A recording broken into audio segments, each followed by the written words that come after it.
नमस्कार दोस्तों। कई बार हमने नीम ऑयल के ऊपर चर्चा करी है और अधिकतर किसान बड़े स्तर पर नीम ऑयल का प्रयोग भी करते हैं, खासकर वो किसान जो जैविक खेती करते हैं। पर आज के वीडियो में हम चर्चा करेंगे एक ऐसे कीटनाशक की जो नीम ऑयल से कई गुना ज़्यादा पावरफुल होता है और हमारे मित्र कीटों को 1% हानि पहुँचाए बिना हमारे शत्रु कीटों पर 100% प्रहार करता है। ये वीडियो बहुत ही महत्वपूर्ण होने वाला है, इसलिए अंत तक हमारे साथ बने रहें। दोस्तों, आप देख रहे हैं अपना सबसे विश्वसनीय चैनल विजय ढाका किसान का दोस्त। यहाँ पर आपको मिलेगी सही व सटीक जानकारी। यदि आपने अभी तक चैनल को सब्सक्राइब नहीं किया है तो चैनल को सब्सक्राइब करें और इसके साथ वाला बेल आइकन का बटन भी दबाएं ताकि नई नई जानकारी आपको समय समय पर नोटिफिकेशन के माध्यम से मिलती रहे। वीडियो को आगे बढ़ाते हैं और बात करते हैं उस पावरफुल कीटनाशक की जो जैविक खेती करने वाले किसानों के लिए वरदान से कम नहीं है। किसान भाइयों, ये कीटनाशक के साथ साथ फंगीसाइड का भी काम करता है। इस वीडियो में जानेंगे कि यह क्या है और यह कैसे काम करता है, पूरा विस्तार से चर्चा करेंगे। जानकारी अच्छी लगे किसान भाइयों तो लाइक अवश्य करें, क्योंकि आप जब लाइक करते हैं तो हम मोटिवेट होते हैं और आपके पास लेटेस्ट और एक नंबर की जानकारी प्रस्तुत करते हैं। किसान भाइयों, बागवानी और सब्जी वाली फसलें जो किसान लगाते हैं उनमें अत्याधिक स्प्रे किसानों को करनी पड़ती है और हर छठे सातवें दिन उन्हें स्प्रे कीटों के लिए करनी पड़ती है। जब हम पेस्टिसाइड का प्रयोग करते हैं तो कीट तुरंत कंट्रोल हो जाते हैं, परंतु ये दोबारा डबल पावर के साथ अटैक करते हैं, क्योंकि जब हम पेस्टिसाइड का प्रयोग करते हैं तो ये हमारे मित्र कीटों को नष्ट कर देते हैं, जिसके कारण अटैक डबल होता है, क्योंकि अब इनको रोकने वाले हमारे पहरेदार यानी मित्र कीट नहीं होते हैं।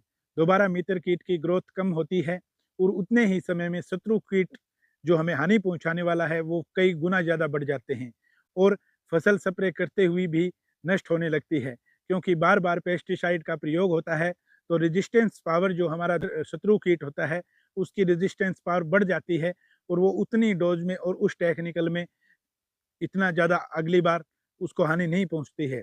परंतु इस वीडियो में जो हम लेकर आए हैं कीटनाशक, उसके अंदर आपको ये समस्या देखने को नहीं मिलेगी। किसान भाइयों, हम बात कर रहे हैं करंज ऑयल के बारे में।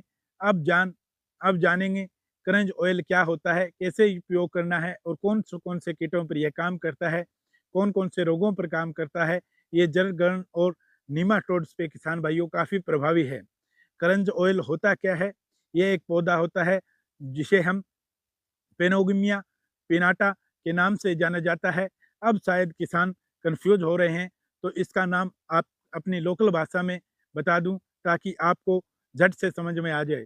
तो दोस्तों, हम बार बार जब कहते हैं कि हमने ये पापड़ी का पौधा लगाया है, वही पापड़ी का पोंगमिया पिनाटा होता है और इसको हमारी साधारण लोकल में इसको पापड़ी के नाम से जानते हैं। दोस्तों, मेरे पीछे जो पौधा आपको इमेज के अंदर दिखाई दे रहा है वह पापड़ी का पौधा है। इस पापड़ी के पौधे पर जो भी बीज आता है या कहें जो फल आता है उसके बीजों से करंज ऑयल तैयार किया जाता है। नीम की निबोली से ऑयल तैयार किया जाता है, वैसे ही इसके बीजों से करंज ऑयल तैयार होता है।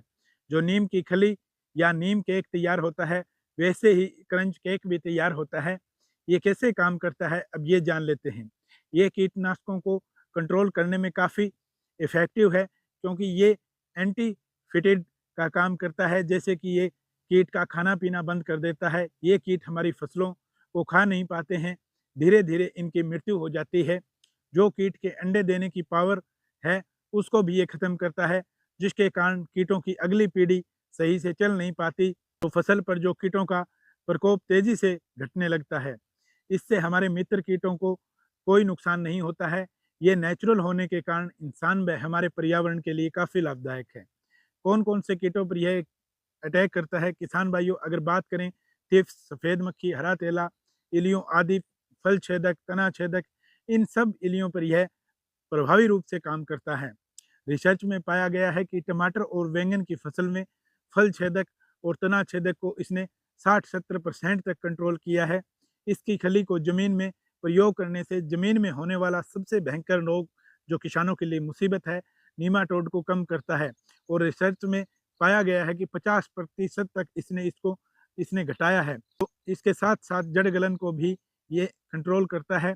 खली की अगर बात करें, बुआई के समय आप इसे 1.5 क्विंटल से 2.5 क्विंटल तक, यानी कि 150 किलोग्राम से 250 किलोग्राम तक पर एकड़ की डोज इसकी बुआई के समय आप इसका करंज केक डाल सकते हैं। इससे क्या होगा कि मिट्टी की जो क्षमता है वो बेहतर बनेगी, ज़मीन में मित्र कीटों की संख्या तेज़ी से बढ़ेगी, क्योंकि जब निमाटोड्स खत्म हो जाएगी तो हमारे मित्र कीटों को कोई नुकसान नहीं होगा, जिसके कारण तेज़ी से मित्र कीटों की संख्या बढ़ती है। ड्रेंचिंग की बात करें किसान भाइयों, कई बार क्या है कि किसान भाई खड़ी फसल में ड्रेंचिंग करते हैं, तो ड्रेंचिंग के अंदर 1 एकड़ के अंदर आप 1 लीटर करंज ऑयल चला सकते हैं। अगर फोलियर स्प्रे की बात करूँ तो 4 ml से 5 ml पर लीटर वाटर के हिसाब से आप करंज ऑयल का यूज़ कर सकते हैं। इसमें एक चीज़ और है, आप नीम ऑयल और करंज ऑयल दोनों भी साथ-साथ चला सकते हैं और 3-3 ml की डोज़ पर लीटर वाटर के हिसाब से आप इसकी यूज़ कर सकते हैं।